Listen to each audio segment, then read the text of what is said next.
All right, and we are back here on the GSMC Football Podcast. And for the final part of the show, we are going to rank the wide receiver groups for the teams in the NFC West. And this is a division that is loaded with wide receivers. And it was very difficult to rank, as it typically has been with these rankings.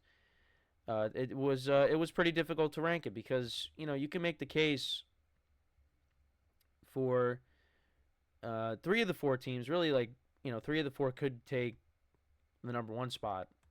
But I had to make a decision. But I know for four, unfortunately, I had to put the Arizona Cardinals. Now, this is a team that has a young receiving core going into the season. Your top two wide receivers are Marvin Harrison Jr. and Michael Wilson. I know from listening to a little bit of the Cardinals broadcast, they were they were talking up Michael Wilson. I believe they were talking to Michael Wilson, and that he looks a lot better going into this year. So that's encouraging.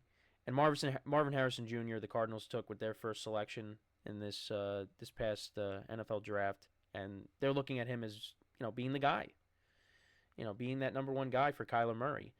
So I'm excited to see what they can accomplish together this year. But yeah, I kind of have them, comparing it to the other groups in this division. I kind of put the Cardinals at four. But the Cardinals, they could be an interesting team this year. If Kyler stays healthy. You also have Zay Jones that they brought in. I know Greg Deutsch. He's made plays for them in the past, but I mean, you really look at Marvin Harrison Jr. He's the headliner for this team, and we'll see what him and Kyler could do together. Can it be more of what we saw with Kyler and DeAndre Hopkins? I mean, that's what I think the Cardinals are hoping for. So I'm looking forward to seeing what he could do his first season in the NFL with a healthy Kyler Murray. But yeah, I got to put the Cardinals at four. So then at three, I do have the Seattle Seahawks. And I like this receiving core with D.K.Metcalf, Tyler Lockett, and then you got Jackson Smith-Njigba going into his second season. This has been a nice duo that the Seahawks have had with Lockett and Metcalf for a number of years now.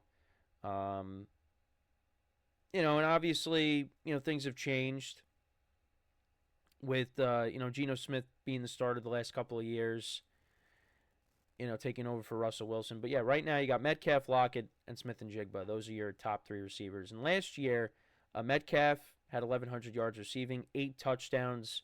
He did have 3 in the game against the Cowboys later in the season.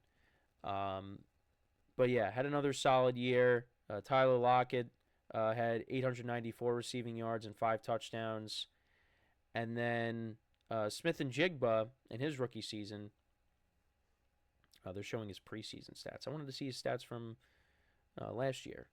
Yeah, so he had 628 receiving yards and 4 touchdowns.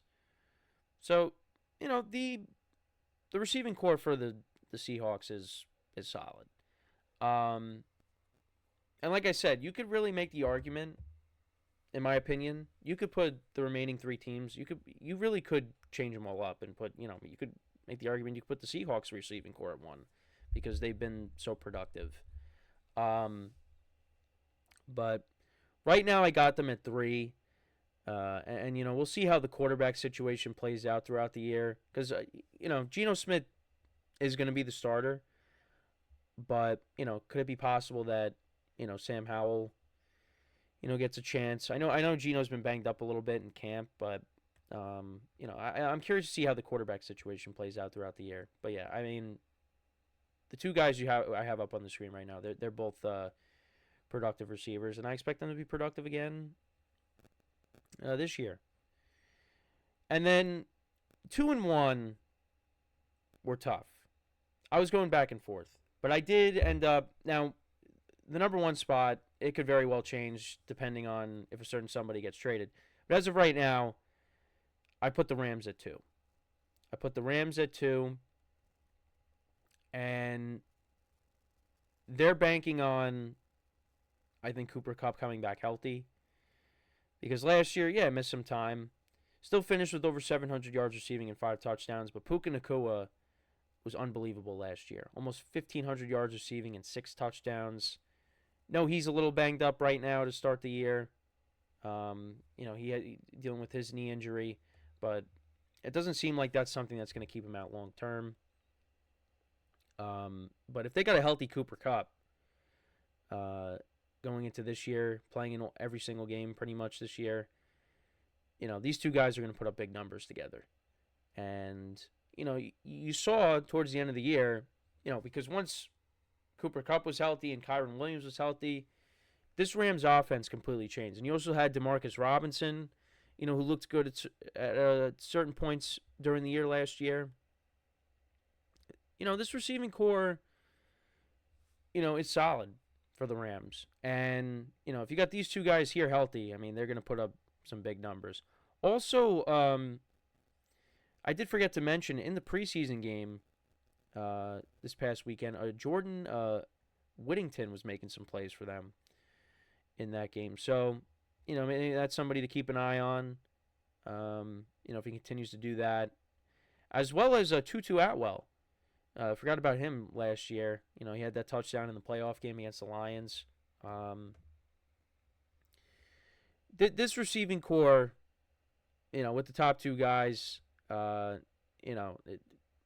two guys are going to put up big numbers. Like I said, if they're both healthy, I still think Cooper Kupp, if he's healthy, I know he's getting older, but I think he's still got some good years left in him. And Puka, he's got his whole career ahead of him. So. But yeah, I got them at 2. And you got Matthew Stafford throwing you the football as well. And if he's healthy, like I said, these guys are going to put up big numbers with him. And then at the number 1 spot, as of right now, I got Deebo Samuel and Brandon Ayuk. I got Ayuk's numbers. He had a solid year, of course. And, we're waiting on if he ends up getting traded. Because now if he gets traded, well, the 49ers get bumped down a little bit. Because then you got, Juwan Jennings and Ricky Pearsall, taking on more of a role in the offense. But Deebo Samuel last year had 892 yards receiving and 7 touchdowns. Missed some time. And, when he was hurt, the 49ers offense did, take a step back a little bit. Him and Trent Williams. And he also had 3 rushing touchdowns last year as well. But with these two guys, if they're both playing for the Niners, I think right now this is the best receiving core of the teams in the division. But it could very well change if Ayuk does end up getting traded, because like I said, then they get bumped down a little bit. But this division though is absolutely loaded with receivers. And that's why it was very hard, because I was going back and forth with the Rams and the Niners last night, and I said, you know what, I'm just going to keep the Niners at 1. But it's tough. It's tough, ranking these teams here, because it's really close. So, but that's what I got right here. So to kind of go through it again. Got the Cardinals at 4, Seahawks receiving core at 3, the Rams at 2, and the Niners at 1, which is subject to change if Ayuk does end up getting traded. Because if he ends up getting traded, then the Niners are not number 1 anymore. Definitely not number 1. So let me know what you guys think about those rankings. How would you rank the teams within this division? Let me know in the comments. So, yeah, that's pretty much it for the show for today. Thank you guys for tuning in. Week 2 of the preseason is upon us, so I know I will, preview some of the games, as well as I'll also, talk about episode 2 of Hard Knocks with the Bears. I didn't get a chance to do that. I didn't get a chance to watch it with things going on, but I will make sure to take a look at it and give you my thoughts on it. But yeah, another week of football is upon us. The college football season is getting close. It's actually next week. So this is exciting stuff, right? It is next week, I believe. So yeah, I'm excited. We got football back, and then we go from there.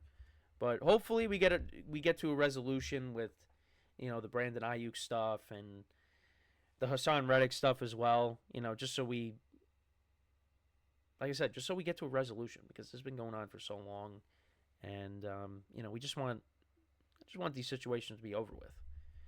But the Ayuk situation looks like we're getting to a resolution, because it's either he's going to be traded or maybe he accepts the deal that the 49ers offer him. So, but yeah, that's pretty much it. Make sure to check out all the other shows, like I always say. And of course, we appreciate your guys' viewership, day in and day out. That helps us as a network. Also, appreciate the comments, the fantasy comments today. That was nice during the show. I know I got my drafts coming up in the coming weeks, and spread pools, all that. It's going to be a lot of fun when that all comes around. So yeah, with that is all the time that we have for today. Once again, thank you guys for tuning in. We will be back again tomorrow, 10:30 a.m. Eastern Time. And until then, as always, I'm your host, Kenneth Grunfelder, signing off from the GSMC Football Podcast, brought to you by the GSMC Sports Network. Have a good day, and I will talk to you guys tomorrow. Take care.